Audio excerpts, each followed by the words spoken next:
I will make you weep. There is too much grace between us. Tears of grace, not of sorrow, says the singer of the most beautiful song. And for that pure feeling of the heart whose source I ignore, as for that pure instant of the sea which comes before the breeze. Thus spoke the man of the sea, talking as seas talk. Thus did he praise, praising love and desire of the sea, and towards the sea from all sides, this new flowing of the springs of pleasure. It is a tale I will tell, it is a tale you will hear, it is a tale I will tell as it should be told, and with such grace will it be told, that all must delight in it.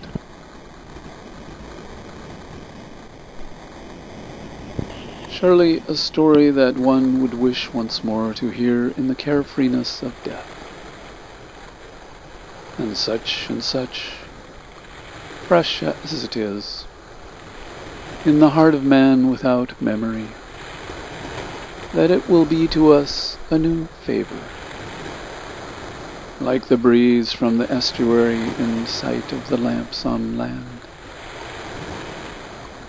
And of those who will hear it, seated under the great tree of sorrow, there will be few who will not rise,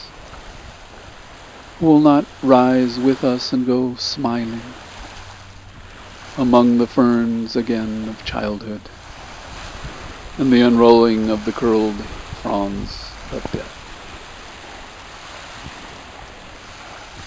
Poetry to accompany the march of a recitation in honor of the sea. Poetry to assist the song of a march round the circuit of the sea.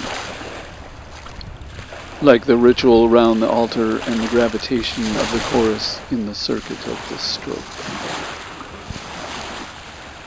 And it is a chant of the sea as has never been chanted. And it is the sea in us that will chant it. The sea born in us, to the satiety of breath and the peroration of breath. The sea in us, bearing the silken sound of open seas, and all the great freshness of good fortune throughout the world. Poetry to appease the fever of a watch along the edge of the sea. Poetry to fire our watch in the delight of the sea. And it is a dream at sea such as was never dreamt.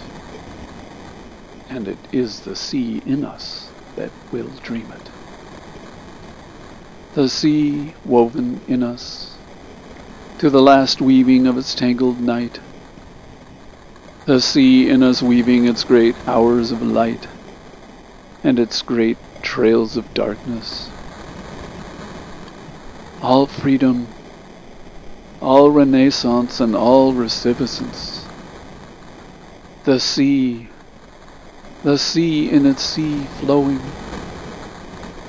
in the overflowing of its bubbles, and the infused wisdom of its milk.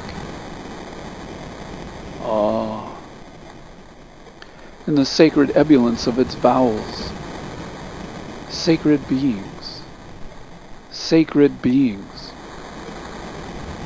The sea itself, all foam, like a sibyl in flower on her iron chair.